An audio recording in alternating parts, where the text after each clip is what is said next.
you.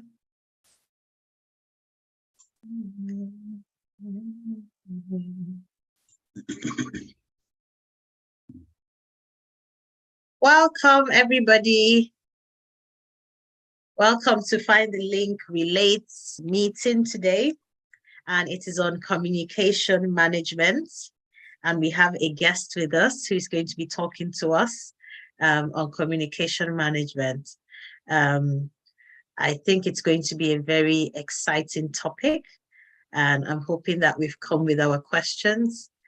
Big thank you to those who are joining us on YouTube Live. And I'm hoping we've had a good Friday so far. It's not too late to invite someone here. You still have time to do that because we're just starting. And I trust God that it's going to be awesome. Okay, so without much ado, I would be welcoming to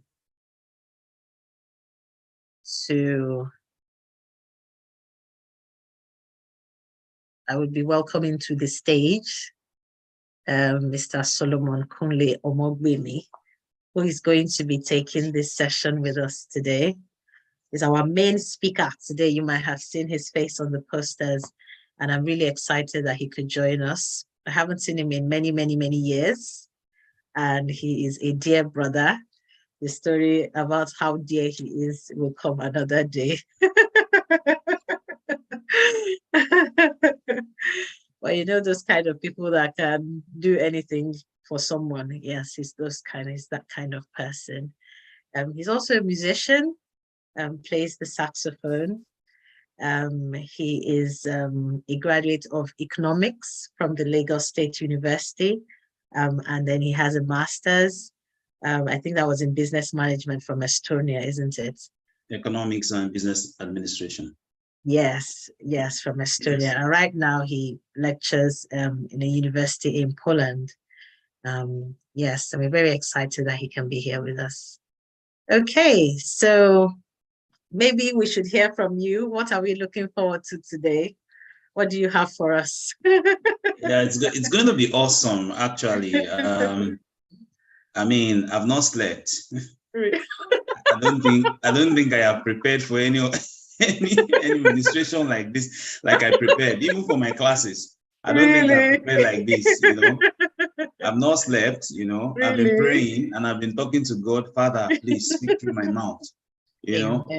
And just looking at the attendance now, I see that we have Esquire. I say, Jesus, what am I going to say? I have the law in the house. But it's going to be great. I trust that God is going to take absolute control, and people will live here tonight different, changed, and informed. Amen. Yes, that's a great expectation, and we trust God will meet our expectations. Yeah, so it's awesome to have you with us. I'm expecting that probably some more people will join us, and a few people will be watching it on YouTube. Maybe some more will watch the replays, and I'm trusting that the seed sown today will yield a great harvest. So without much ado, I think I would hand over to you. We might take a break at some point. I'll talk about Find the Link briefly then. And then we'll let you after that break, then we'll take the questions. Okay. Thank you. Right. So good evening. I'm looking for my good evening. Good evening, everybody. I hope you can all hear me. Yes, you can. You're welcome. Thank you. Thank you so much. It's good to see everybody here today. All right. Can you all see my slide? Yes. Okay. So today, we should pray. We should talk to God and ask Him to help us. Yes. Father, in the mighty name of Jesus, we just thank you for the grace and the privilege and the opportunity to be here gathered tonight across the globe. We thank you for the opportunity to hear what you have to tell us about how to effectively manage our communication in any sphere of our lives. Father, we thank you. We give you praise. And Lord, I commit myself into your hands. I ask that you will speak through me and that everything I will say will not be based on human sentiment or judgment, but they will be strict from your throne. I have prepared, yes, but Lord, I want you to take absolute control from here. Amen. In the mighty name of Jesus. Amen. Amen. Amen. So, all right. Yeah, it's good to be here, and I'm happy to be talking to great people in this house. We'll be talking about effective communication management. A lot of things have been happening in the world, particularly from the beginning, not particularly from the beginning of this year. I think for some close to a decade now, we've been seeing a whole lot of issues, and which are predicated on the lack of understanding communication well. We've had rural government, we have individuals who have been troublesome, and they have destabilized the balance of the human existence. And some of us have had to ask questions whether God actually really does exist, just because we could not effectively manage the communication that's supposed to be seamless between us. We could not manage them very well. So that's why we're going to be talking about effective communication and how to, manage communication effectively. We will look at steps into managing communication effectively.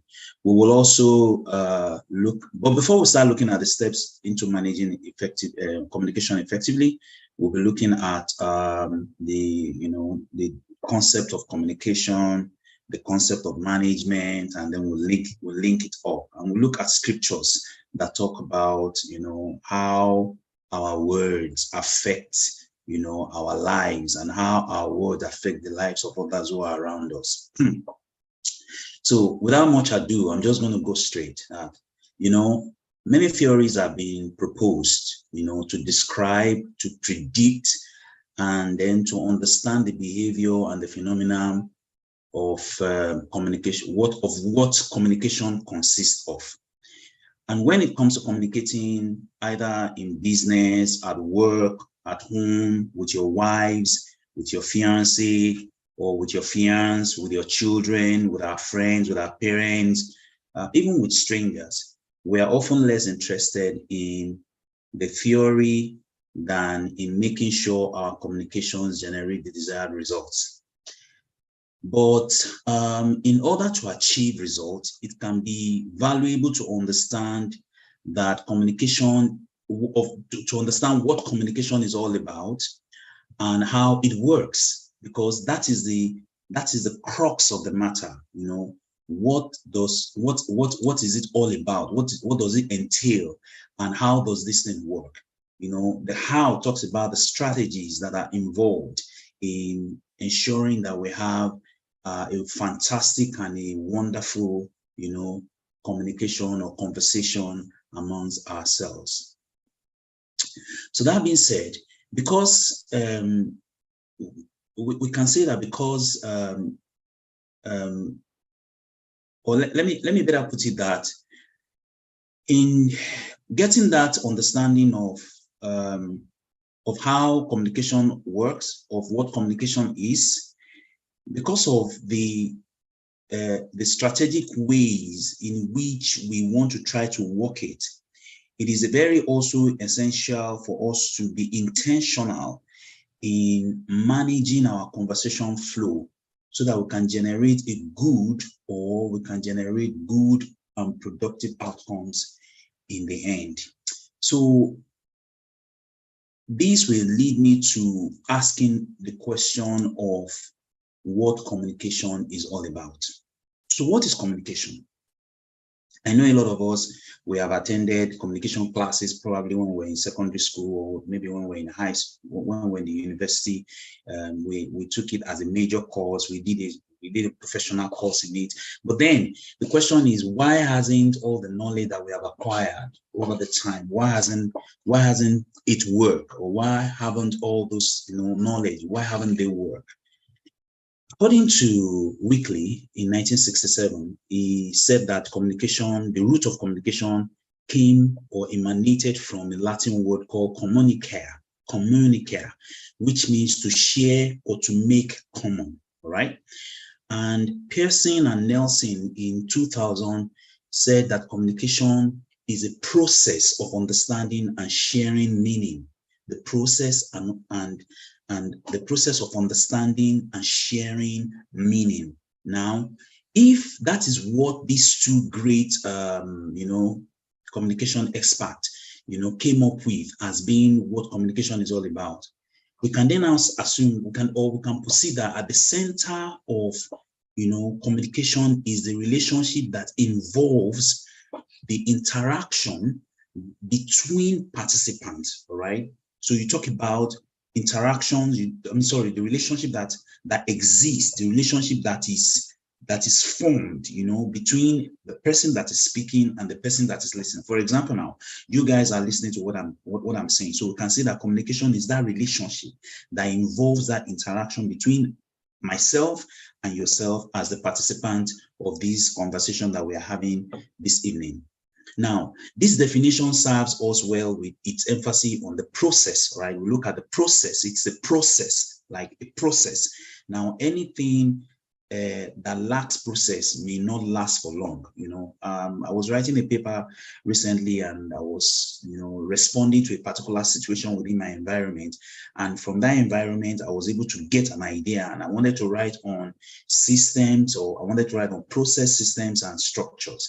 And in linking all of them together, I came to realize that process forms the core, the nucleus of any, organizational structure or anything that we want to do in life. Whether you want to get married, you want to travel abroad, you are in Nigeria, you want to japa, the process of going about it is very important. So this process is what we are going to examine in depth, and for us to be able to have a better understanding of what we are talking about. Now, don't forget that in the definition that I gave, that it involves the process of the relationship that involves interaction between participants. The first keyword there we need to pay attention to is the process. Now, what is a process? A process is a dynamic activity that is hard to describe because it changes. It changes. A dynamic process. A dynamic activity that is hard to describe because it changes. So let's imagine that you are alone in your kitchen and you are thinking. I want you to stay with me now. You are alone in your kitchen, or maybe your study room, or maybe your class, or maybe your car, or maybe your sitting room, and you are thinking. And someone let's say maybe your husband or your wife or your son or your daughter or your fiancé or your fiancée enters where you are and then talk to you briefly, or you talk to them briefly. The question we ask is, what has changed? Now, imagine that your mother is joined by someone else, someone you haven't met before, and this stranger listens intently as you speak, almost as if you were giving a speech. What has also changed? Now, follow the question I'm asking now. Follow the storyline of the question or the scenario I'm trying to paint now. Your perspective might change, and you might watch your words more closely, because now you have, more people coming into your sphere to try to listen to what you have to say, to try to listen to your speech, to try to get an understanding, to derive meaning from what you are trying to, or the message you are trying to pass across to them. So your perspective might change. You might watch your words more closely. The feedback or the response from your mother, or from your stranger, or from your wife, or from your son, or whoever, who are in essence your audience, may cause you to reevaluate what you are saying what you're saying after you have said it, So I do that a lot. I go back and I listen to what I have said majorly all the conversations I've had in the day, and I'm asking myself, okay, what did I say well? How would I have said it? What shouldn't I have said? And so on and so forth. Okay. Some people say it's not necessary. You don't have to do that. It shows well that I do that, okay, because I want to be sure that much as I know that not everybody will understand what I'm trying to say, but at least that to a large extent, people understand what I'm trying to say, so they don't mix or they don't misunderstand my point of view or my person, in the long run. So the feedback or the response from your mother, from your friend, from your husband, from your wife, from your son, from your fiance or fiancé, those people that form the essence of your audience may cause you to reevaluate what you are saying. So we, in fact,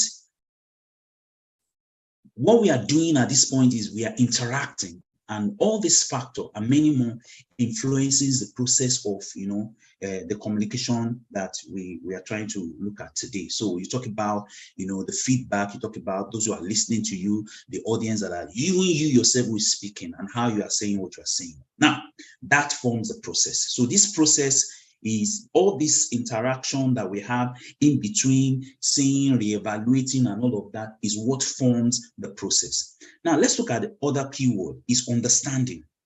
To understand is to perceive, all right? And that's it from a dictionary word. We'll get to that point where I will make my reference to, you having a dictionary to build up your vocabulary, to enhance your communication strategy. Sorry, I'm looking towards that because I have a monitor right beside me here, so I want to be sure that everybody is paying attention. That's the teacher in me. Now, to understand is to perceive and to interpret, to relate to, all right? And to relate to our perception and to interpret it to what we already know, is what understanding is all about. So let's take another example. If a friend tells you a story about, falling off a bike or falling off a table or falling off the roof of a house, God forbid, what image comes to your mind? The image that comes to your mind is the image of fall, right? Fall. The person falls. Now, your friend points out the window and you see a motorcycle, or you see a table, or you see, a mountain or whatever lying on the ground. Understanding words and concept or object that they refer to is an important part also of the communication process. So if you don't understand what the person is saying, then the meaning of what that person is trying to pass across to you will be lost. And this has caused a lot of issues, in marriages, in business partnership, in organizations, in companies, between friends. It has caused a lot of issues. So we need to understand that understanding is also part of the keyword we need to pay attention to. Now, follow me, stay with me. The next one that we're going to be looking at is word sharing. Is the word sharing, the sharing part of it. In that definition that we said before at the beginning, we said that communication is defined as a process of understanding and sharing meaning. Understanding and sharing meaning. So the next word after the process and understanding is the word sharing. What does sharing mean? Sharing means doing something together with one or more people. You may share a joint activity as when you share in compiling a report, or you are trying to build a team, or you are trying to organize a conference, or you are trying, like what Dr. Temitope just did tonight. She put this, forum together for us all to come together so that we can share knowledge, we can exchange ideas. And that's what sharing is all about. So you may share joint activities, you may share report, you may benefit jointly from your resources or from a resource, as when you are, you could share pizza, even pizza with your friends at work, or spaghetti, or even whatever. You can share anything. So in communication, sharing occurs when you convey your thoughts, when you convey your feelings, when you convey your ideas or your insights to others. You can also share with yourself, a process called interpersonal communication. Sometimes we talk to ourselves. right? I was having a conversation with a young chap earlier in the day, and the person was telling me about when he was having an interpersonal conversation with himself, and he said, I did this thing sometimes ago, and I just sat down, just sit down in my room, and I'll just be thinking about it. So I regretted. And when I finished listening to what he has to say, I said, but can I say something here? And he said, sure. And I said, but what you just did there was not a regret. It was just a reflection. You were reevaluating what you did in time past so that you become a better person, so that the judgment you will draw from and the lesson you will learn or bring out from the reevaluation will help you to become a better person, so that you'll be in a better position to be able to lend or offer maybe help to those who may need it somewhere down the line. So we talk about interpersonal communication too. So you don't just share information or share feelings or share ideas or share insight with just people alone. You also share feelings, you share thoughts, you share ideas with yourself. So when you bring ideas to consciousness, you ponder on how you feel about something or figure out the solution to a problem or have a classic aha moment. When something becomes clear to you, we say that you are sharing an information, or you are in a sharing process. Now, the last part of that definition talks about meaning. And what is meaning? Meaning is what we share through communication.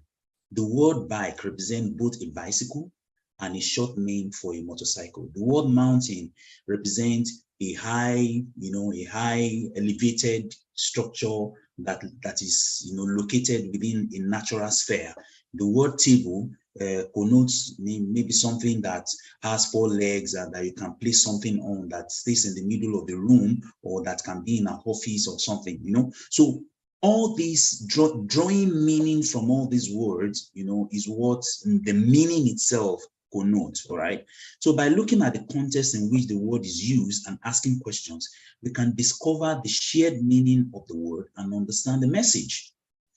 Now, in Proverbs chapter 15, verses 26, Proverbs chapter 16, verses 26 and verses 28. Permit me to quickly open the scriptures to read that. We hear what the Bible has to say about all of the things that I've just mentioned right now. Proverbs 15, 26 and 28. It says that 26 says, the thoughts of the wicked are an abomination to the Lord, but gracious words are pure. Gracious words are filled with meaning.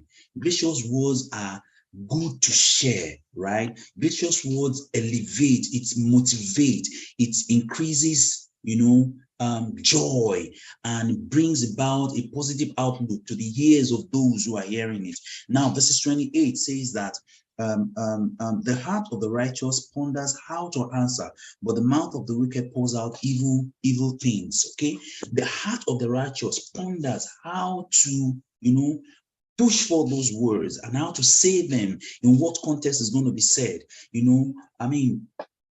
But the wicked ones don't think about it. We all can see what is going on in the world right now. There's been an invasion of Ukraine by Russia, and it started by rhetoric. Okay, it started by saying that Ukraine is not a country, Ukraine never existed, and all that, which was not pleasant to the ear. And all of us were asking questions. How can you say something like this? It is not right. It is not good. It is not this one. It's not that one. And then the whole thing started escalating and escalated into what has now affected the whole world. Can you imagine? Just the meaning of words that were said, they were not properly said, they were not said with good intention. You understand my point now? So Proverbs chapter 16, let's also look at Proverbs chapter 16, verses 21. Proverbs 16, verses 21 says that the wise of heart is called discerning, and sweetness of speech increases persuasiveness.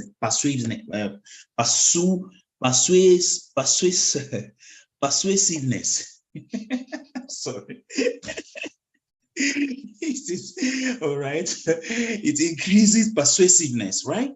So, it is clear that the sweetness of speech, all right, the sweetness of speech. So the Bible talks about our words being seasoned with grace. all right, so that people can draw the right meaning out of it, So I'm speaking to us today, not just as erudite scholars or professionals in our various fields. I'm also speaking to us as children of God, as Christians, as believers. And that's why we have to look at this communication from the context of the scriptures. In Genesis chapter 1, the Bible says that, and God, in the beginning was the world, in the beginning God created the heavens and the earth was without form and void. Back then when I was in Sunday school, we were made to understand that there was a consortium, there was a board meeting in the heavenlies where God called the whole heavenly host together and said, okay, let's have a meeting, let's communicate, let's try to converse. How do we present this? And then they drew meaning out of it. And the Bible says, and God said, let there be light, and there was light. Let there be this, and there was that. Let there be Solomon, and there was Solomon. Let there be Benga, and there was Benga. Let there be Temitope, and there was Temitope. Without the word of God coming out, there's no way we would have been able to exist. There's no way we would have survived all the things that we have survived up to now. Now let's look at verses 23. We say, the heart of the wise teacheth his mouth, and added learning to his lips. The heart of the wise teacheth his mouth, and added learning to his lips. Verses 24 says, pleasant words are as an honeycomb, sweet to the soul, and health to the bones.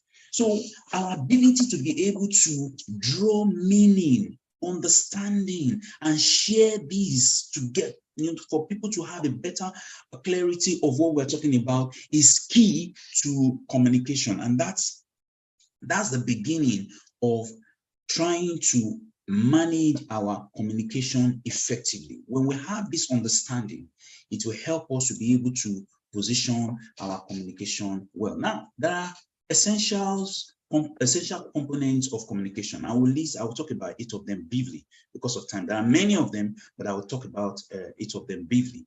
Now, in order to understand the communication process, we can break it down into a series of 8 essential components. So we have the source, we have the message, we have the channel, we have the receiver, we have the feedback, we have the environment, and then we have the context. Now, we also have interference. Now, don't forget that you can have all 1 to 5, 1, 2, 3, 4, 5, 6, 1, 2, 3 to 6 in proper alignment.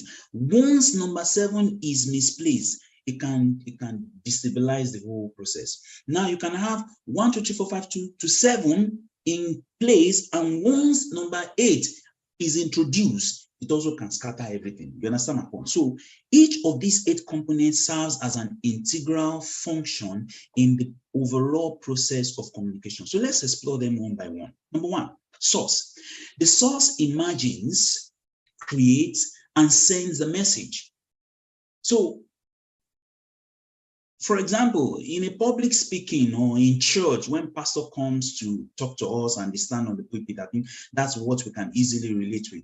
The source is the person giving the speech. The pastor is the one that we all focus to. We all want to understand what the pastor is saying. He or she conveys the message by sharing new information with the audience or with the congregation. Now, the speaker also conveys a message through his or her tone of voice, her body language, and the choice of clothing. The speaker begins by first determining the message, what to say and how to say it. The second steps involve encoding the message by choosing just the right word or the perfect words to convey the intended meaning. And then the third step is to present or to send the information to the receiver or to the audience. And finally, by watching for the audience reaction, the source perceives how well they have received the message and respond with clarification or supporting information. Do we understand? I need response. Do we understand all of this? Or... Yes, we do. Yes. Right. Yes, we are following, sir. Thank you. So now that is the source. Now let's look at the message. The message is the stimulus or the meaning produced by the source for the receiver or the audience. This was this particular definition is given by McLean in 2005, according to the research he conducted, that the message is a stimulus or the meaning produced by the source for the receiver or the audience. So when you plan to give a speech, or when you plan to have a conversation with someone, or to write a report, or to write a letter, your message may seem to be only the words you choose that will convey your meaning. But that is just the beginning, all right? Now, the words are brought together with grammar and organization. Without grammar and organization, I mean, when we're in high school, secondary school, back in Nigeria, when we're writing composition, we have to follow all those steps. You know, you have the introduction, you have the body, you have the summary and the conclusion, and then everything. I can't remember all of that, but they call it organization. If your words are not properly organized, the meaning will be lost. Okay? The message will be lost. The context will not be aligned. So you need to be very careful how you put all of this together. So you may choose to save your most important point for the last. The message also consists of the way you say it in a speech, with your tone of voice, your body language, or your appearance, And for example, maybe in a report or maybe in a letter, your writing style, your punctuation, and the heading and formatting you choose will also play a big role in helping you to drive home your point or your message to the other person that will be reading it. So in Yoruba, we used to say, sorry for those who are not Yoruba people, I will try to translate it. We say that pele, olako, olabo, that means I am sorry. There are two sides to the coin. You can say I'm sorry in the most empathic way or in the most sincere way, and you can say I'm sorry in the most rude way. You know, we are aware that back in Nigeria, for those who use public transport, we see a whole lot of drama on a daily basis, and then you hear the conductor, talking to a big man in his Lexus Jeep, and he's saying that your head is not correct, sir. Or saying something like, Jibi, I have said sorry. If you cannot accept my sorry, then that's your cup of tea. I have said sorry. That is it. No, that's not what we are trying to say. The context of the sorry has been lost in the way the sorry was passed across to the person that is aggrieved. Okay, so we have to be very careful in the way we use our words. So in addition, part of the message may be, maybe the environment or context you present it in, and the noise that make your message hard to hear or see it.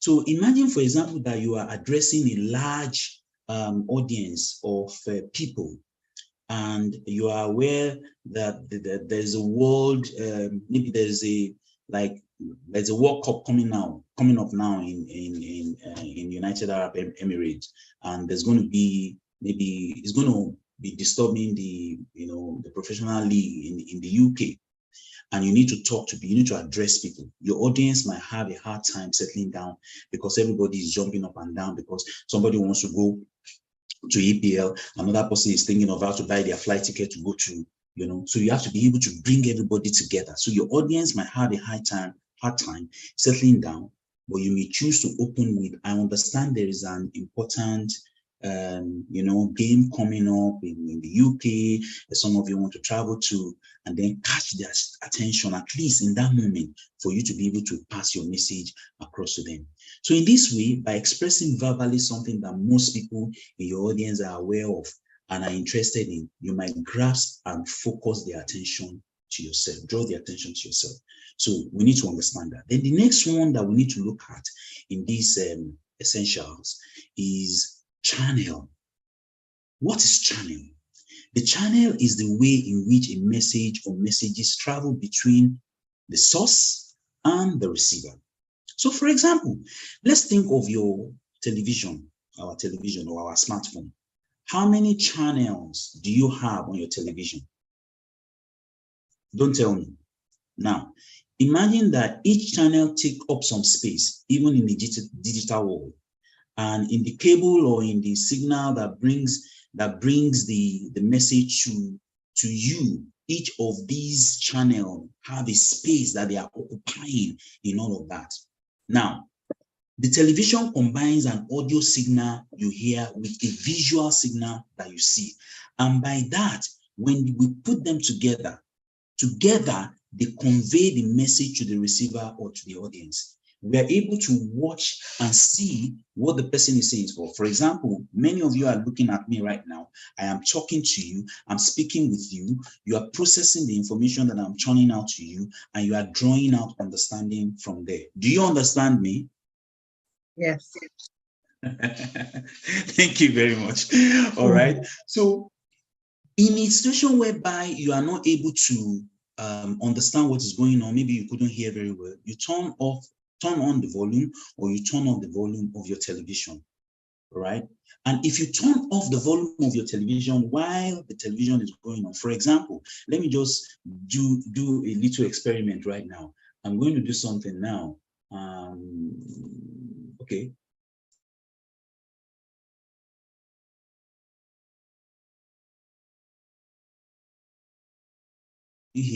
Can you hear what I just said? No, we didn't hear you. The reason why you did not hear what I just said was because I turned off the volume of my speaker and you couldn't hear what I'm trying to say. And as such, you could not understand what I'm saying. So in other words, if you turn on the volume of your television, you will not be able to understand what is happening, because you will only be seeing the mouth of the person talking, but you will not understand what they are saying. So many times you can, because of the body language, convey part of the message of a show. You try to find out what this person is trying to say. You try to look at the shape of their mouth to try to understand what they are trying to talk about, but you may not fully understand what they are trying to say until you turn up the volume of the television and then you hear what they are trying to say. So similarly,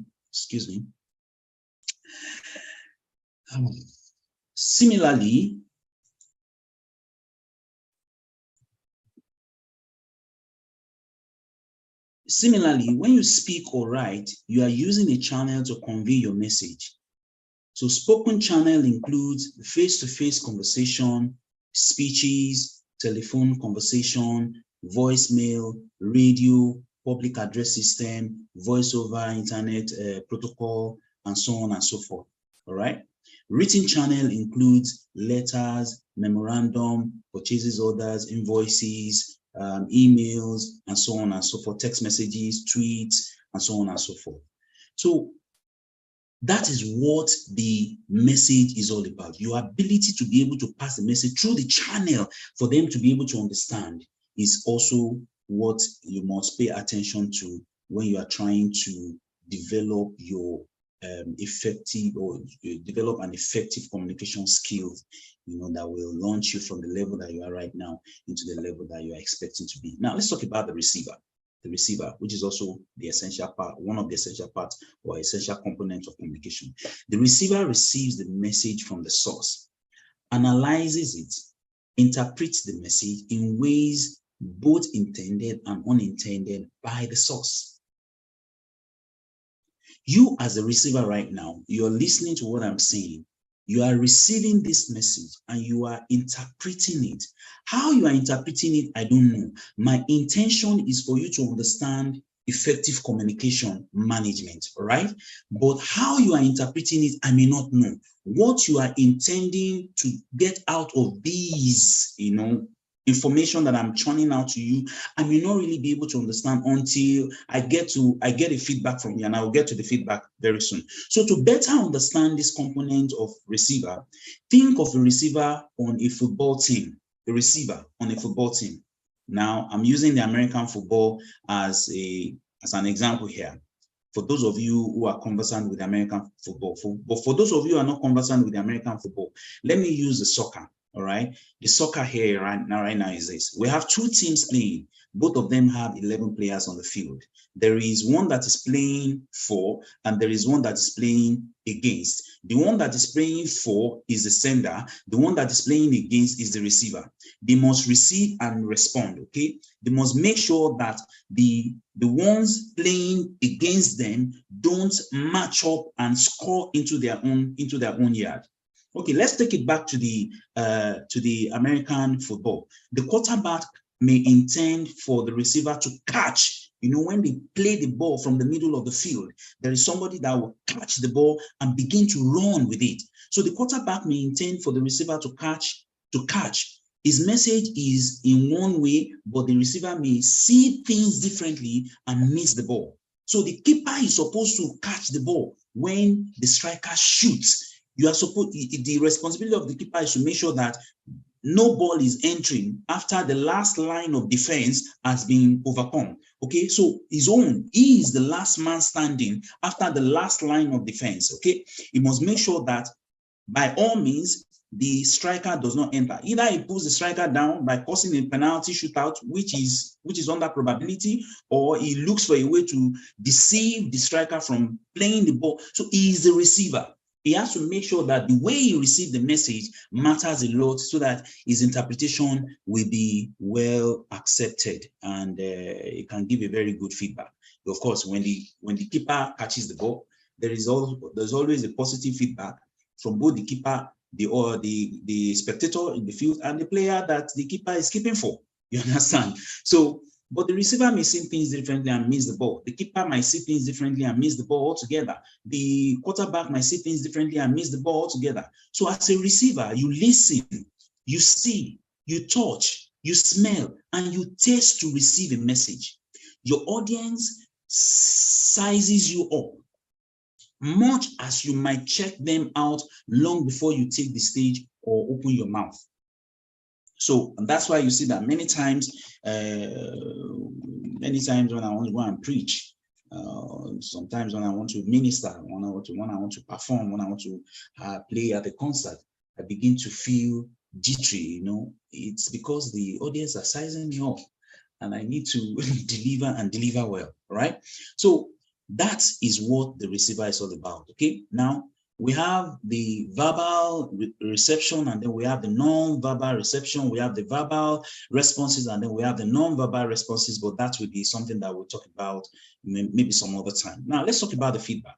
When you respond to the source, you have to be intentional. When you respond to the source, sometimes it can also be unintentional. Right? Somebody's talking to you, you're like, okay, you respond in one way, and the person doesn't understand what your response is. They might ask you. That can be an unintentional response, okay? But intentional response is when you are key into what the person is saying and you are trying to draw as much meaning from what that person is saying as possible. So feedback is composed of messages the receiver sends back to the source, verbal or non-verbal. All these feedback signals allow the source to see how well, how accurately, or how poorly and inaccurately the message was received.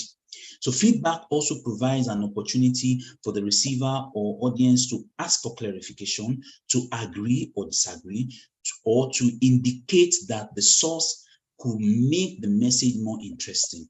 So, for example, suppose you are a sales manager, or suppose you are a medical doctor, or suppose you are a marketer, or suppose you are a pastor, or suppose you are a lecturer, and you have to make some presentation. As a source, you want to tell your story, you want to tell your reps, you want to tell your patient, you want to make them feel comfortable, you want to tell your student to take advantage of the fact that whatever is happening around them at that point in time, you understand whatever it is. And you are there to help them. You are there to make them feel comfortable. You are there that is trying to make sure that they understand what you are saying so that they can give you a positive feedback. So you state your message, but you hear no reply. If you hear no reply from your listener, then you assume that maybe they do not understand, or maybe they understand, because sometimes silence can mean consent. Sometimes silence might mean the opposite. Okay, so you want to try to make sure that there is a balance between what you are trying to pass across to those who are listening to you and what response they are giving back to you at the end of the day. So if you assume that they understood what you are saying and that they agree with what you are saying, but later on, maybe some days after, some months after, they come back to ask you a question on what you already discussed with them, it might bring you some measure of disappointment to find out that they did not understand you at all. So there is a need for you to follow up on, on the conversation or the communication you are trying to pass across to them, and then ask them if they really understand what you are trying to say or not. Such questions as, does this make sense? Do you understand what I'm trying to say? Do you have any questions? And so on and so forth, just to bring about clarity. So now let's talk about the environment. The environment is the atmosphere, whether physical or psychological, where you send and receive messages. The environment can include the table, the chair, the lighting, the sound, equipment, anything within the room. The room itself is an environment. So let's take the room as an example of the environment. The environment can also include factors like formal dress, the way the person is dressed, the way the person is looking at you, the responses the person is giving back as you are discussing with them, the psychological state of the person, is the person acting normal or not. All these form the environment within which the message is, the communication is taking place. Dr. Tope, are you with me? Yes, I'm following you. All right. So, and so many of us, yeah. Okay. Thank you, Vicky. All right. But so far so good. I hope I didn't confuse you. I hope I'm convincing you about this communication thing. All right. So now let's continue. Now, let's look at the context. The context of the communication interaction involve the setting, the scene, and expectation of the individuals involved. So a communication professional context may involve business suit or maybe an environmental cues that directly or indirectly influence expectation of language and behavior among the participants. I can't expect that I am going for example, I'm going to preach in the church and then I'm wearing boxers and I'm wearing you understand what I'm trying to say? People will not listen to what I have to say because, I mean, my appearance already will erase the context of the message I'm trying to pass across to them. So the context of the communication interaction involve the setting, the scene, and the expectation of the individuals involved. So my audience are expecting me to appear in a certain way, and it is my duty to try to find out what their expectation is, either intentionally or unintentionally. And the most part is just to be as open and as ready as possible. So a presentation or discussion does not take place as an isolated event, because there are a lot of people that are involved in that conversation. So when you come to a class, you are coming somewhere, right? So I mean, the other person who is also online with you now came to this class because they want to listen to me. And the degree to which the environment is formal or informal depends on the contextual expectation for communication that is held by the participant. So the person next to you now, sharing screen with you now, the person may be used to form informal communication with instructors, but you are not, you are not familiar with that. Maybe your own is, kindly send me this mail, kindly do me, and then the other person is just like, I beg, stand up, Joe, waiting they do you, give me that, no, that. So you can understand. So the context is also very, very much important in the line of communication. Context is all about what people expect from each other, and we often create those expectations out of environmental cues. We are going to a Niger party. You know that in the Niger party, you have to dress heavy, you have to dress loaded. You understand my point now? But if you are going to the European party, the suit and tie is okay. Sometimes you can even wear your t-shirt and very nice jeans. Just make sure you are looking okay. All right. In the Niger party, Mobomoya is permitted. In the Oyibo party, it is strictly by invitation. If your name is not on the table, sorry, nothing is for you. You understand what I'm saying? So there is a time for quiet, gathering, and there is a time for silence as, events unfold within those. So there are time for different things, and all of these form the context within which the communication play out. Let's talk about interference. Interference is also called noise, and the interference can come from any source.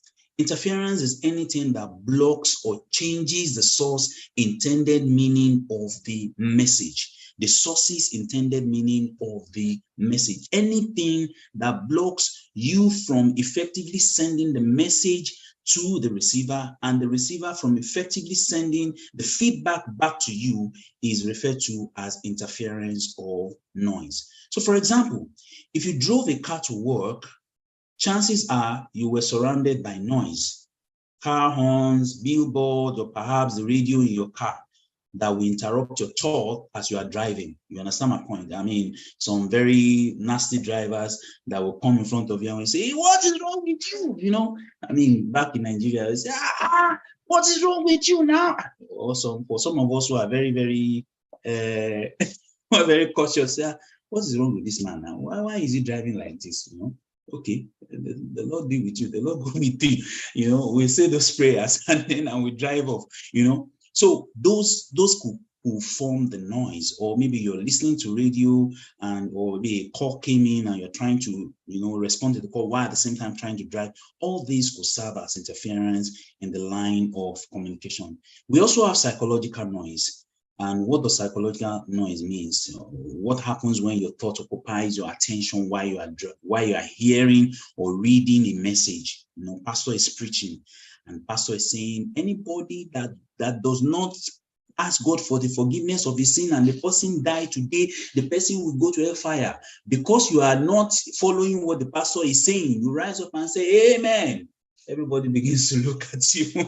You understand my point? So that's what psychological, you know, interference, you know, could mean. So that being said, let's move on to the next part on my slide, and that is models of communication. Before I continue, Dr. You talked about having a break. Is it time for us to have a break? We can have a break. How long? I see that we're on slide 4. Well, we have about 15 slides. I wanted to say, I don't want to be scared, but are we going to be here for how many hours? No. We'll be. It's not gonna be long.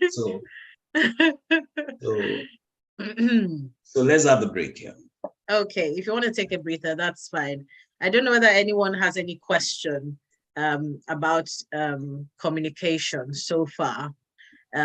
I think there's some points he's raised that's made me think, oh, this is why you cannot, especially with a typical Nigerian parent, you cannot have dreadlocks, be wearing earrings, have a nose ring as a man, and your daughter dies and Omogbemi brought you home. It would be, it doesn't even matter if you have a halo over your head. It should be as in, what's happened?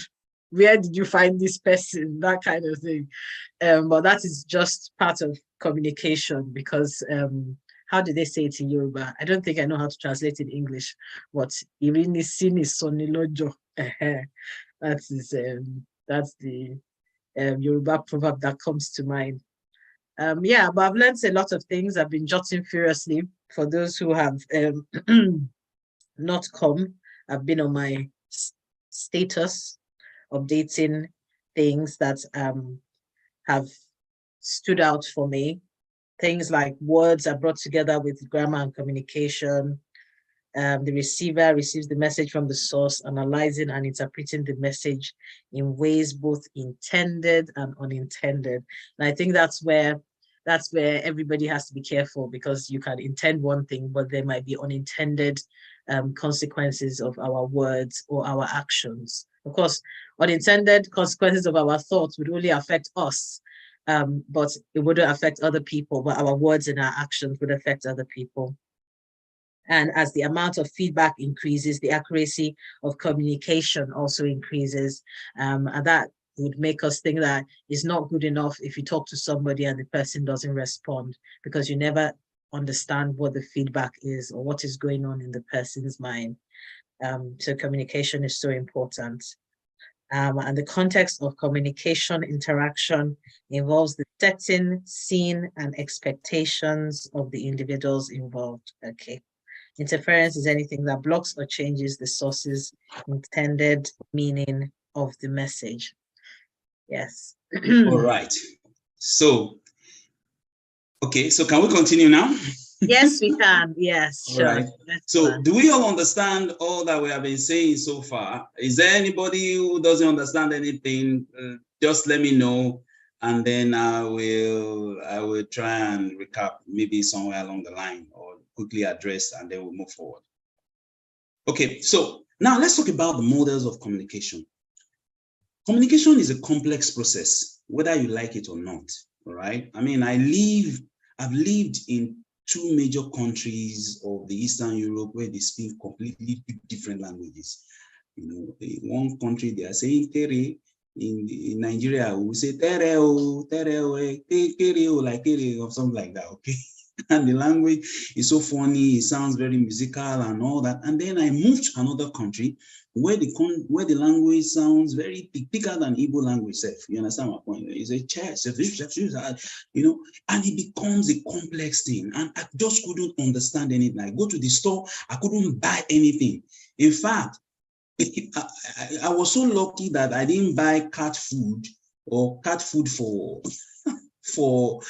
canned fish. You understand my point? Because we actually had a lot of people who did that, because why? They couldn't understand, you know, the part of communication, which is language, that they will use in understanding. So communication is a complex process, and it is difficult to determine where or with whom a communication encounter starts or ends.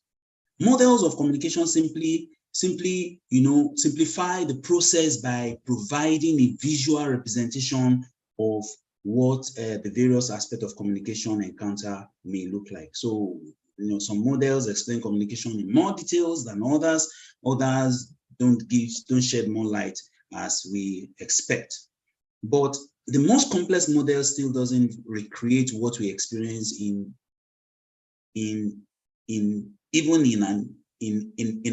a moment where we have a spontaneous communication, you know, encounter. So models still serve, but these models that we're going to look at, you know, just to briefly look at maybe three of them, and then they serve as valuable purpose for those paying attention to the communication process, because they allow us to see specific concepts and steps within the process of communication, define communication, and apply communication concepts to our day-to-day activities. They help us to do that. So when you become aware of how communication functions, you can think more deliberately through your communication encounters, which can help you better prepare for future communication and learn from your previous communications. Right? So the three models of communication that we will discuss are the transmission model, the interaction model, and the transaction model. So let's quickly jump into that. Right? You see the transmission model. The transition model of communication describes communication as very linear, right? It's just straightforward. There is no bending, straightforward, right? Stand up, sit down, go forward, come backward, punch, enter into the fire, no question asked, right? Okay, so this kind of model is a one-way process in which a sender intentionally transmits a message to the receiver. They are not expecting any feedback. In the military in Nigeria, they say, obey before command, right? So that's the kind of communication model that they use there. This model focuses on sender and message within a communication encounter. Although the receiver is included in the model, this role is viewed as more of a target or end point rather than part of the ongoing process. So the receiver is not taken as an important part of the process. So now, since this model is a sender message focused model, the responsibility is put on the sender to help ensure the message is successfully conveyed. This model emphasizes clarity and effectiveness, but it also acknowledges that there are barriers to effective communication. So in this kind of model, noise is probably everywhere because the sender is not repeating itself. Can you hear what I'm saying? And I'm not expecting you to give me any response because it's a one way. There's no feedback whatsoever in that model. The feedback is not really that important, even if it comes. All right. So we talked about noise, we talked about the environment, we talked about all of those things at this point in time. So and it also occurs in this transmission model of communication. Let's look at the interaction. The interaction model of communication describes communication as a process in which participants alternate positions as senders and receivers and generate meaning by sending messages and receiving feedback within physical and psychological context. Rather than illustrating communication as a linear or a one-way process, the interaction model incorporates feedbacks, which makes communication a more interactive two-way process. And that's what we've been sharing here. I've been asking you, do you understand what I'm saying? You know, and Dr. Temitope came back and gave some very wonderful feedback about what she has been able to, the understanding she has been able to get, you know, all along, okay? Now, the feedback includes messages sent in response to other messages. For example, I am your instructor. I may respond to a point you raised during this discussion or during this class, during this conversation, during this ministration.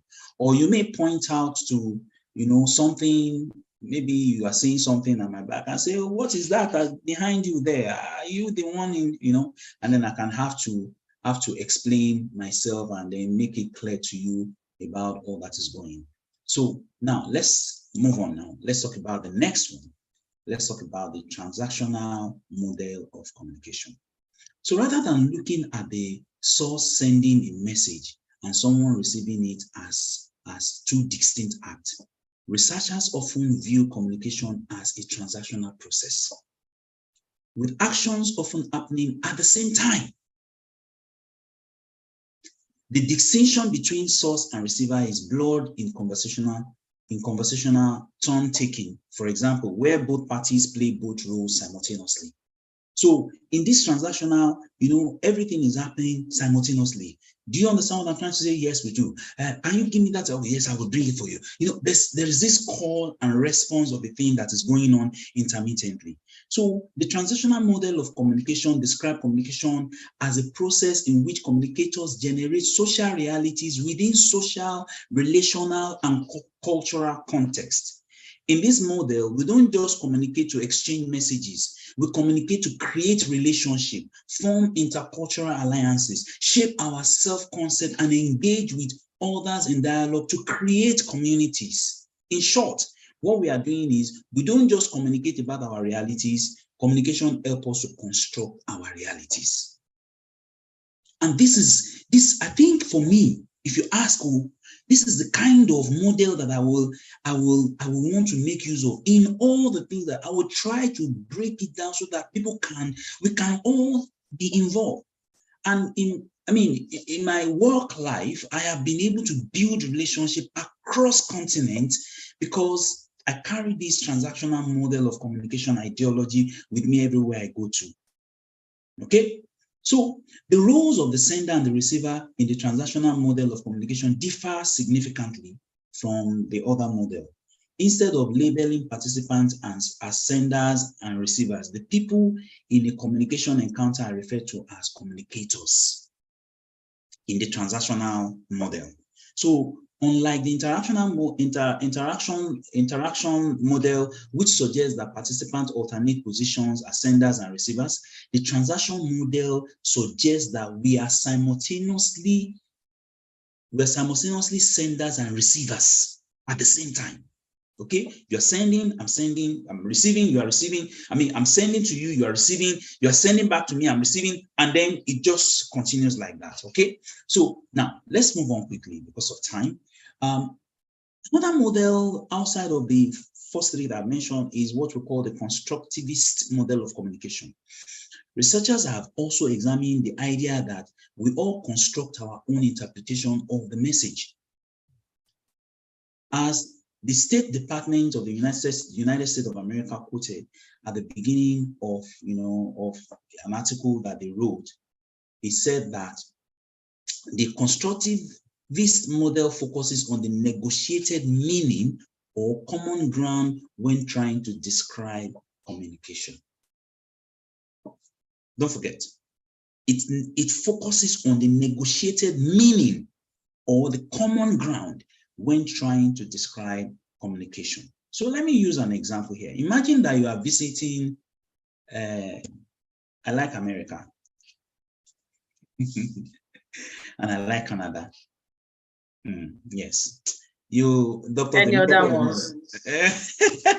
Any other countries? Okay. Maybe UK, maybe UK. You have not said the one I want you. You have not mentioned the one that I have in mind, though. Okay, all right. So okay, so that's just the light one. So let's use the United States of America as an example. Let's assume that you are visiting Atlanta, Georgia, and you are going to a restaurant for a dinner. When you got there, you were asked if you wanted a Coke. You replied, sure.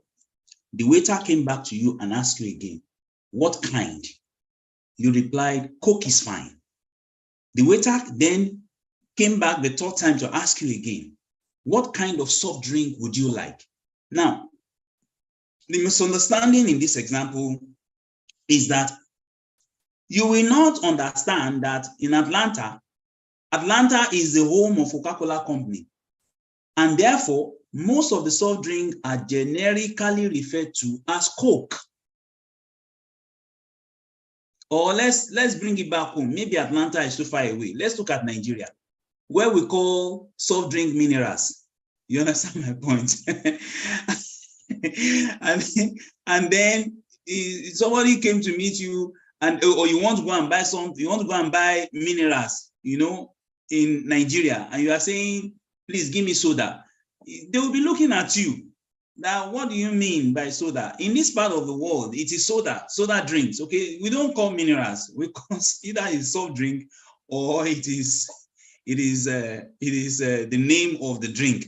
All right. So that is the misunderstanding. Misunderstanding in this example is that Atlanta is the home of Coca-Cola company, and most drinks in that place are generically referred to as Coke. So when you order soft drink, you need to specify what type, even if you wish to order a beverage that is not cola or even made by Coca-Cola company. Do you understand that now? So now let's not waste much time. So in this explanation that I've given so far, we can say that the communication process involves understanding, sharing, and it involves understanding, sharing, and meaning. And it consists of 8 essential elements that we have listed. We have the source, we have the message, we have the channel, we have the receiver, we have the feedback, we have the environment, we have the context, and then we have the interference. And among the models of communication are the transactional process, in which actions happen simultaneously, and the constructivist model, what is the other model again? Tell me the other model. Somebody help me. Transactional. Yeah, we've talked about transactional. We've talked about constructivist. We talked about there's another one, like I mentioned about 4 of them, which focuses on shared meaning. All right. So bottom line is that communication, effective communication, is embedded with meaning, and that meaning must be sought out. Okay. Now let's move on fast. Let's move on very, very fast. Okay. Let's look at management. What is management? Simply put, it is a process. Management is a process. Management is the coordination and administration of tasks to achieve a set objective or set goals. To be an effective manager, we all know that we need to develop skills. All right. Now, before we begin to talk about developing skills, let's talk about the concept in management. The management concept involves such things as, control. It involves such things as planning. It involves such things as organizing, as selecting, as directing, as coordinating, as budgeting. One of the concepts of management is staffing, but we're not going to talk about staffing under this communication management. The reason why we're not talking about that because staffing has to do with human beings. Okay, it has to do with managing people and human resources and so on and so forth. Okay, now I will now define. I personally, okay, will now define communication management as a process of selecting, of planning, of selecting, of organizing, of directing, of coordinating, and of budgeting messages channeled through a medium for proper understanding to achieving a particular objective or goal. So you see, I've been able to synchronize both the definition of communication and the definition of management and sync them together to create a common definition for communication management in my own definition. But there is a general definition of communication management, okay? And communication management is an umbrella term that refers to the flow of information within an organization or between businesses or between individuals or between families or between multiple participants. It focuses on reaching a target audience by planning and implementing different methods of communication. This target audience include everybody from consumer to vendor to brother to sister to father to mother to pastor to president to governor and so on and so forth. Okay, communication management is also an integral part of how we interact with ourselves, how we are able to manage it. So as in my role as a lecturer of communication management in my university, I tell my students, I say my responsibility is to introduce difficult subject and have us discuss it without insulting or disrespecting ourselves. And so far, so good, to the glory of God, it has been successful. We talked about a lot of things. I mean, I have Ukrainians in my class, and I have Russians who don't even come out to say that they don't want to identify that they are because of what is going on. You understand my point? I may not want to say more because this is recorded and, it can be shared across. So I'm going to learn them, but we have had to discuss it. About some of them come to meet me to tell me that, but we should not talk about it. I said, but we need to talk about it because if we don't talk about it, things can go awry.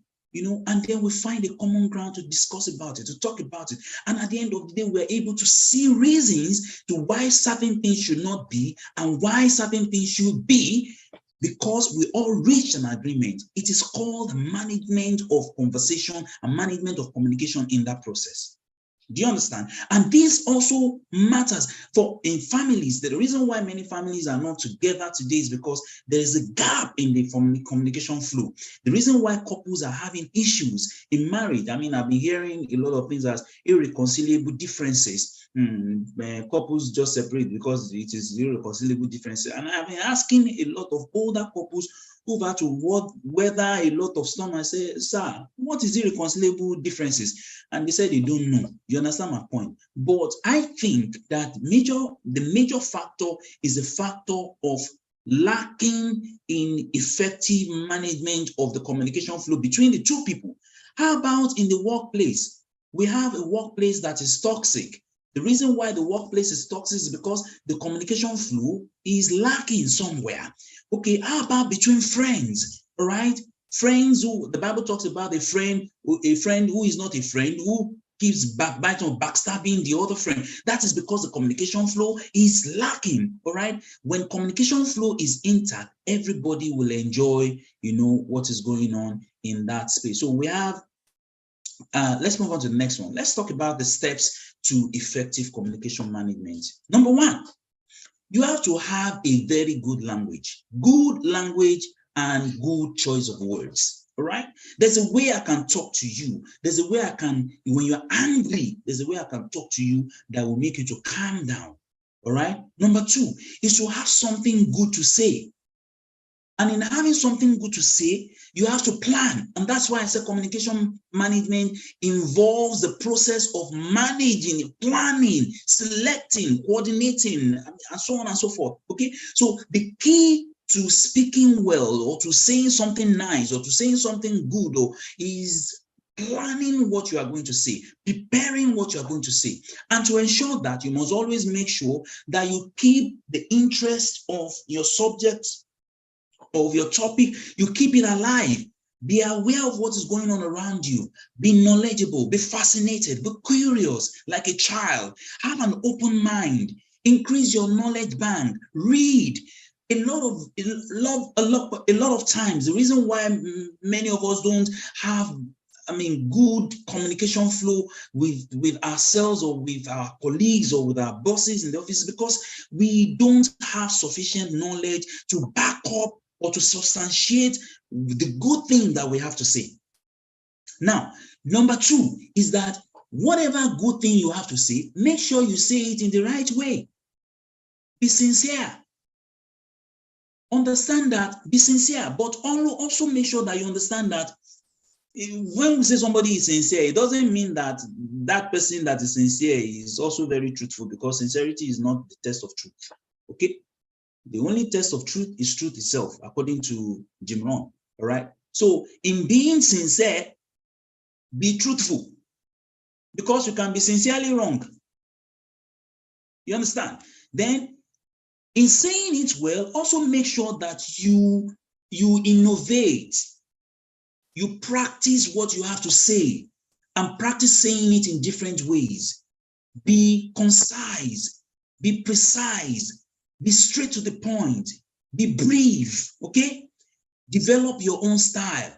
Don't copy me. I don't try to speak. I've had great men of God influence my life, from Pastor Kunle to Reverend G. Ofarumbi to Pastor Kojoyemade to Bishop Pastor Paul Adefarasi to Bishop Benson Idahosa. I don't try to talk like any one of them. I try to talk like me. I try to pass my information like me. When I'm in my class, I don't try to handle my class like the best lecturer, like my best lecturer when I was in school. I try to speak like me. So don't try to copy anyone. Be original. It's not what you say, but how you say it. Because the other person may say it this way and it can turn out good for them. If you go say it that way, it might turn out bad for you. So please be original. Develop your vocabulary. And that was why in the beginning I said, I'm going to talk about this vocabulary and dictionary of a thing. Develop your vocabulary. A lot of us have smartphones today. I used to tell my students, I said, look, guys, I need you to look up for the meaning of this word. And everybody's looking at me. I said, but you have your smartphone. You can go on Google, type, what is the meaning of this? And check out the meaning, all right? Just do TikTok and Instagram, all right? Just make sure you do. So you develop your vocabulary. The more vocabulary you have in your arsenal, the more vocabulary you have in your bank, the more you are able to express yourself, in communication. That's another step to developing effective communication management. You want to say something, Dr. Tope? I'm enjoying the discussion. Continue. Okay. All right. You are doing well. Now, but you also must understand that there is a connection between your vocabulary and your behavior. And I can tell you that for sure. In this country, they speak Polish. Polish is one of, you mentioned 1 to 10. Polish occupy number 2 in the most difficult languages in the world. All right. So I become stressed when I want to talk to an elderly person that I want to help. And the only word I can mutter is separation. And my separation is so perfect that the old woman or the old people are so happy that they just begin to speak to me in Polish. And I have to say, przepraszam, mówię po polsku mało, please, I can only speak Polish small. Please, bail me out, okay? So you cannot imagine they who don't speak English. And then whenever they want to have conversation with me, they turn all red. And I try to calm them down and say, okay, don't worry, just say it the way you want, and I can understand what you're trying to say and help you out. So for you, you must make sure you develop your vocabulary. because there's a connection between your vocabulary and your behavior. And that's why you see a lot of people, like when I was in secondary school, there was a case between a student and the head boy of the school, and the student beat up the head boy, and the head boy went to report to the principal, and the principal came, and you know what happened? They caught the boy who beat up the head boy, and they asked the head boy to explain, and the head boy, explained himself in perfect English with superb verb and adjective, and he was just speaking and everybody enjoyed it. It was the turn of the guy who beat up the head boy, and then was like, he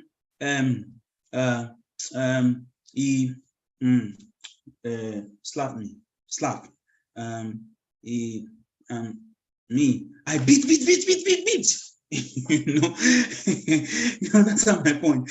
And I mean, I can never forget that experience because it was so funny, so it just further reiterates the need for you to develop your vocabulary bank. Not just vocabulary to show that you know how to speak English, vocabulary to use to resolve issues, to pass messages across to people. The more vocabulary you have, the better you are able to communicate. So develop the availability to express yourself, or the ability to express yourself, and do that rightly so. Master the use of English language. Practice saying what you have to say well, and say it well. Don't fail to say it. Young people are here in this place. Single guys are here. You've been psyching that sister. You've been looking at that sister, and anytime you go to, and then you just dance around that sister and say, yeah, it is well with you, and then you go, say, sister, I've been observing you for quite a while, I mean, anytime I see you, my heart just do jiggy, it just vibrate and all. Let the sister laugh so that the sister can understand your motive, okay? Don't keep quiet. Don't die in silence. Don't let that sister walk away and then you now begin to say, and I will have married her. All right. And then for husbands, if your wife, or if you're having any issue, it's something you can say. I believe that dialogue is key to resolution. If you cannot sit down to dialogue, then there is a problem somewhere. I mean, you should be able to sit down and say, honey, I love you so much, but you see that thing that you did. Sorry, I'm not a marriage counselor, but I'm just trying to give us example and hint into what effective communication is all about. Let's talk about the next one. Be intentional. Be intentional. Look for connection. Look to connect with your audience, with the person you're having a conversation with. Aim for a respectful and compassionate quality of connection so that everyone can express themselves and be heard and understood. Trust that the connection is more important and more nourishing than being right or even just having your say. We have an example in the world right now where somebody was just trying to say, this is what I have to say, it's my opinion that matters. And then the kapoom, there is inflation everywhere. The price of gases are skyrocketing. Some countries in some part of Africa cannot even feed themselves because there is an embargo on grains. Okay, connection means to try to be open and stay in touch with what matters to the other person and yourself in each present moment. So be open-minded when you go into conversation. Don't just enter into a conversation with a closed mind, right? Be open-minded, ask questions, probe, find out what the person, likes. Be sensitive, okay? If you said something and the person moves in a particular way, ask them if what you have said, affected them negatively or not, and then so that you can carry on with your conversation. The next one is listen more than you speak.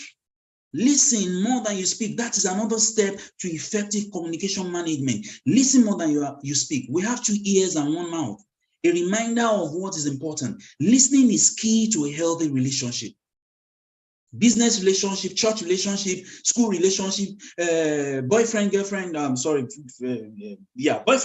girlfriend, boyfriend, girlfriend, boyfriend relationship. I'm not talking about gay. I'm talking about healthy relationship. Listening is key. Often we are only half listening, waiting for our chance to speak, wanting to make our point. When our attention is on our thought, we are not listening. Today, somebody is talking to you and you are pressing your phone. You're saying, I'm listening to you. That's kind of like disrespectful. The person who is talking to you has taken their time off. That time you cannot give it back to them. All right? Listening means entering the world of the other person to intend to understand them, even if we disagree with what they are saying. Now, the next one is understand the other person first. When another person feels you understand them, they are far more likely to be open to understanding you. Willingness to understand involves generosity. It involves respect. It involves self-control. It involves compassion. It involves patience. And you really have to be patient to understand people. In fact, I have a mantra. The mantra is, I don't want people to understand me. As long as I can understand you, I'm okay. And it has helped. So be curious instead of furious, right? Be curious instead of furious about how others are different from you. If you ask me, a lot of the people in this part of the world have asked me, so, well, you speak you speak very good English. Why did you come to this country? I say, why shouldn't I have come to this country? I mean, I'm here, you know, God wants me here and I'm here to fulfill a purpose. If I didn't come here, you won't meet me. You understand? I'm less concerned about what they think about me. I'm more concerned about what I'm here to do. I'm more concerned about the life that I want to impact. I'm more concerned about the time that God has said that I will be in this country before He takes me to the next one. You know, I'm waiting. Hallelujah. Praise God. Amen. You're preaching. All right. So the next point is understand needs, wishes, and values. Understand needs, wishes, and values. Everything people say and do expresses an underlying need, a longing, or a value. We can learn to identify and hear these needs, even when they are not expressed explicitly. Because all human beings share these needs, they are our magic key to unlocking mutual understanding. Yeah, they are. You know, I'm remembering a lot of things I don't want to say now, right? Because of time, you know. But I've had to, you know, talk to a lot of people, and because I asked just one single question about something that was pertinent to their need. If you see how they opened up, even me that asked the question, I didn't know that I was going to be staying longer than that, and they just poured out. And at the end of the day, a compassionate hug, a hug that shows that I understood. And this is an elderly man crying on my shoulder. And I'm like, oh God, thank you, because I asked these questions. Right? So make sure that you understand needs, you understand wishes, you understand values. Now, in this part of the world, they don't talk about politics. I had to understand that first. But where we are coming from, we talk about politics. So when I want to talk about politics, I first of all say, you see where I'm coming from, we talked about politics a lot, but I know that you don't talk about politics here, but can we talk about this one? And they say, yeah, we can talk about, and then we'll talk about, and at the end of the day, everybody goes out, everybody leaves the environment laughing and smiling. And that's one way by which, can you see how the management of communication came into play in that scenario? You understand my point? You ask them, and then you seek their permission before you begin to. Now, the other thing you need to do is in understanding need, wishes, and value, please try as much as possible to refrain from immediately telling your own story. Nobody is interested. Don't interrogate with lots of data type kind of questions. And refrain from interpreting the other person's experience. That is the reason why you got pregnant. That's the reason why you are just sleeping around with people. That's it. No, please, no, don't do it. Listen. Understand them, okay? Then in giving advice, one upping, e.g., for example, if you think that something is bad, wait till you hear about what happened to that person before you start saying that something is bad. And I can tell you, in this part of the world, I've met with all kinds of people that I never met with in Nigeria. In Nigeria, if you tell me that you are G, I will tell you, no, you must give your life to Jesus. Over here, you tell me you are G, and I'll tell you, okay, can we talk about it? And say, yes. I said, but why did you decide to go in this line of life? We sit down to talk about it. I want to hear it. I want to know why. I want to understand. Okay? in giving advice, don't dismiss the other person's feelings. Don't dismiss it. Don't say, oh, don't be angry when the person is actually angry. Rather, say, oh, I can see that you're very angry and you have the right to be. But please, can we, all right? Make sure you take their permission. In giving advice, make sure that you are generally not disrespecting people. You appreciate them. Make sure that you give empathy. Give empathy. Don't disrespect people. If somebody is going through a grieving period, it's better not to say anything when you are beside them than to tell them, it is well, hey, okay. You can say it is well to a grieving father who just lost his daughter. They will tell you what is well in this situation. Right? They will tell you in this part of the world, they are so frank, and they will tell you there's nothing well in this. Solomon, there's nothing well. Everything is not all right. They will tell you the way it is. In Nigeria, we can be grieving and we can be saying it is well. But in this part of what I'm trying to say is, look, please pay attention, understand values, understand needs. Now, the other point in the steps to effective communication management is taking responsibility for your own feelings. What someone else say or does is not the cause of how we feel. It is the trigger. Our feelings are stimulated by what's happening. For example, if someone does not do what they say they will do, we might tell them, you make me so angry, you are so unreliable, and so on and so forth.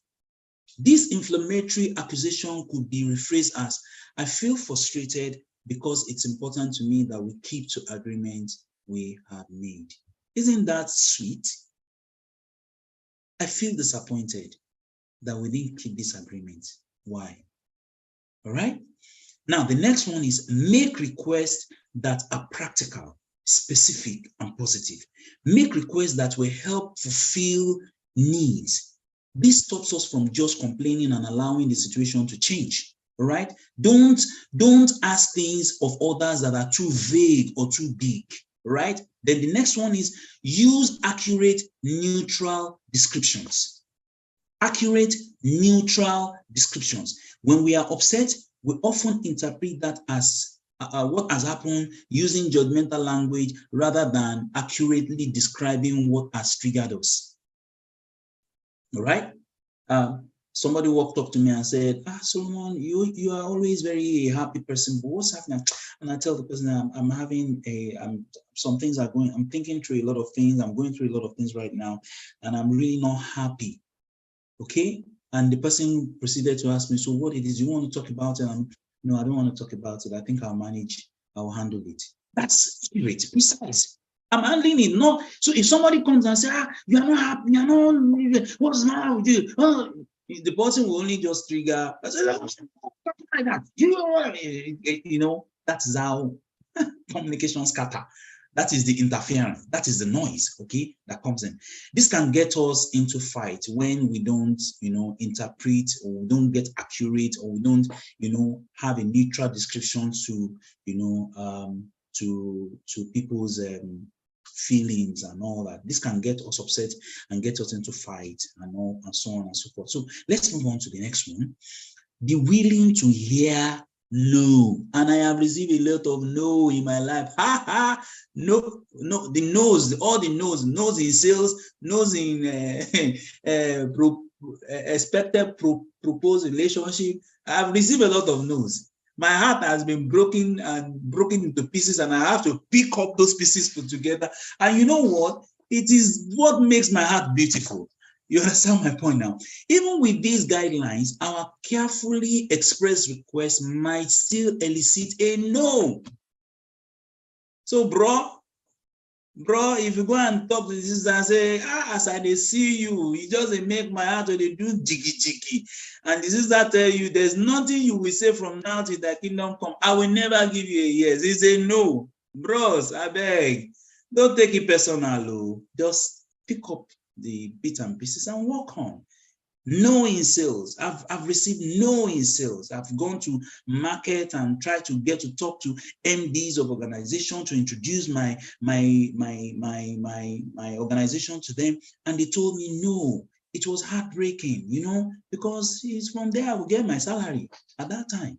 You understand my point? So, but thank God, he taught me how to handle the no's. Okay, so you don't have to be upset when somebody tells you no. Just take it and move on, and ask yourself, what do you need to do to get a yes? Ways we communicate with others can also form part of the steps to effective management, communication management. Everything that is in our heart and mind is expressed through our body, our facial expression, the tone of our voice, the vibration that emanates from us, and so on and so forth. All these are intuitively picked up and understood by others. There's a way you can do your body that somebody will know that you are telling them no. There's a way you can do your face. For those of us that grew up in Nigeria, we grew up with your mother, and you are going to your uncle's house, and your mother on the way I told you, Coca-Cola.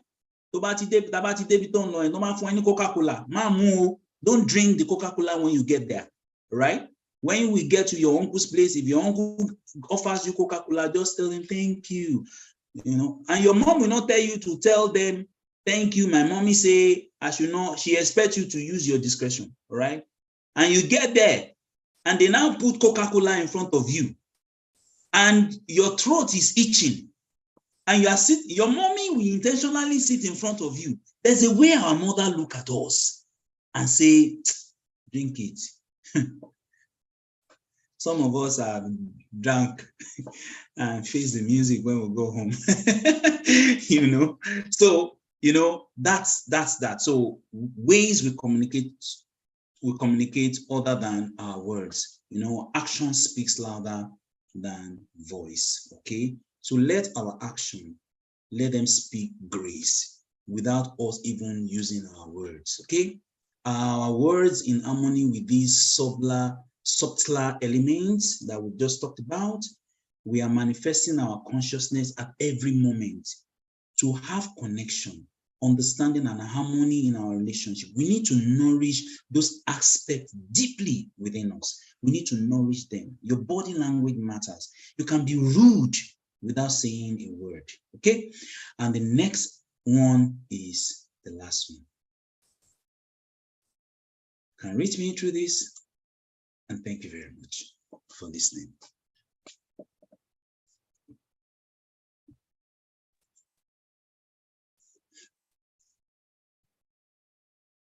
Thank you so much, Brother Kunle.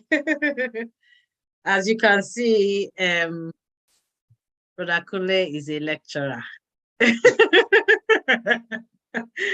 He's a Mr. Lecturer, and he has given us an amazing lecture and many things to think about. I don't know whether we have any questions about what he has spoken about, any scenarios that you want to share regarding communication that you want us to talk about before we call it a day. Thank you so much. You've compressed a lot into this time. It's a really loaded one. I'm sure most of us would want to listen to it again. Definitely. Thank you so much. You're welcome. And thank you for having me. I hope we were able to cover as much as we can. So please follow those steps, develop your own, and work on improving your communication lifestyle with everybody that you come in contact with. All right. By the grace of God, I have sat with great people. Let me not just mention names. I've dined with great people, and when I'm speaking with them, the fact that you have enough information stored up gives you the confidence to be able to speak and express yourself positively, that you leave a lasting impression on them. All right. A single word can open the greatest door for you. So please develop your communication life. Thank you. Thank you so much. Yes. So thank you everybody for joining us today. I don't know whether we have any comments from the house, from anybody that has joined us. Do we have any comments? Any feedback for our brother? Our brother has just about finished his PhD, though he didn't want me to call him doctor. So we are proud of him. He's done really well.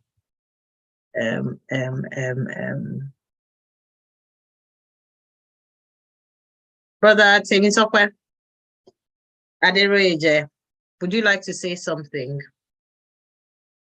And I would call Sister Adebusola to say something after that. Thank you. Thank you for the. It was. Let me just say, it was a very rich lecture. It was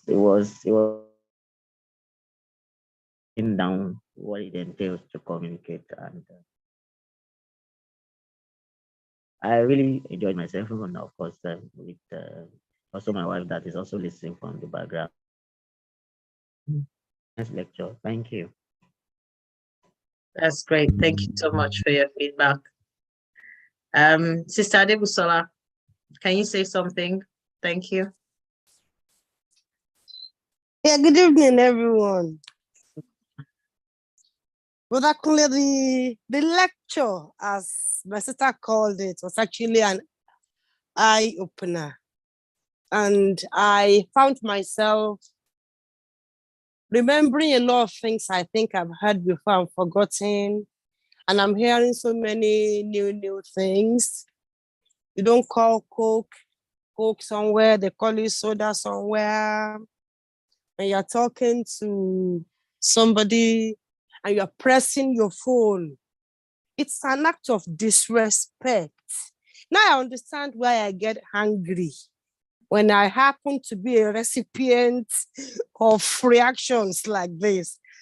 Because it makes me feel like this person is not listening to me. Well, no matter what I say, it won't make an impact in this meeting or communication. Thank you very much, Brother Kunle. You are going to make me to be more conscious when I'm relating with people now. Because I know there has to be a reaction. And when I'm talking, it's not just talking. There should be a sequence, like you said. We should not just talk for talking's sake. There should be a sequence, a reaction flowing. Thank you very much. I really want to listen to this lecture again. I want to listen to it again. Thank you. Thank you so much, Ma. I appreciate you. Who is going to give us some feedback now? My sister Maggie, you know, I'm sure you're expecting me to call you now. I will call you. I'm happy you're here. Let's hear you. Maggie, unless you are on call, let's hear you, please. Or even see your face, better still. Thank you for the lecture. It was helpful. It's just a reminder to be more conscious of those things we take for granted. And I think obviously it's a way of reflecting and on how to improve our communication skills in all areas. Yeah, thank you. Thank you so much. Last but not the least, I'll take Mommy Ayedu or Daddy Ayedu. Can we hear you, Ma? If you would like to say one or two things.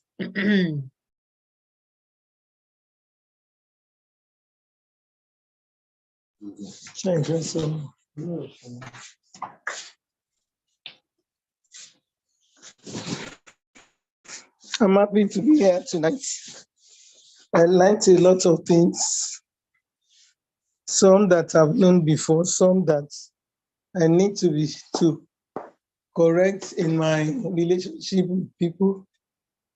And I'm really impressed, and I want to thank the lecturer for really giving us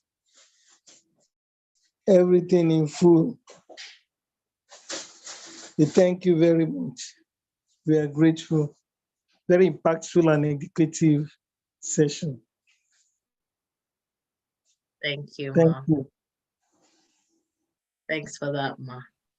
Okay, thank you so much, Brother Kunle. It's been a great pleasure having you with us tonight. We appreciate your being here. I have personally learned a lot. There's so much to learn. I think if somebody did very well on all the things you mentioned, the person is a perfect person. And the apostle said in James that if you've learned to tame your tongue, you're a perfect person. Yeah, true, So true. that's what we aim to be perfect. I sometimes tell people that God would be unfair if he told us to be perfect and we couldn't be. It means there's a possibility that we can be, and we should continue to strive to be. And the biggest room in the world is the room for improvement. So we've learned a lot, and we'll keep learning and getting better by the grace of God. Things like tonality, like in the United Kingdom, people generally talk very low. They don't shout. But where we come from, that's like modus operandi.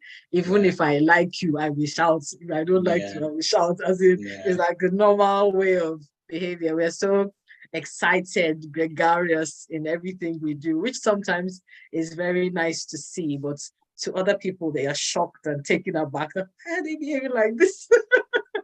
So sometimes it's about adapting to where we are and who we're with. Mm-hmm. And I'm sure one or more of us can probably picture one or two people that speak in such a manner that is graceful, diplomatic. And if we make those kind of people our friends as well and speak to them, we might actually emulate how they speak as well, that their manner, their calmness, their gestures, regardless of retaining our originality, as we've learned here. But it's good to learn from people who are better as well. So that's just what I wanted to add to that. And thank you everybody for being here. Thanks to all those that popped in. Thanks for those on YouTube. God bless you. Please let's rewatch it again. If you're not familiar with the group and you want to be part of us, please reach out to whoever invited you. You're welcome to find the link.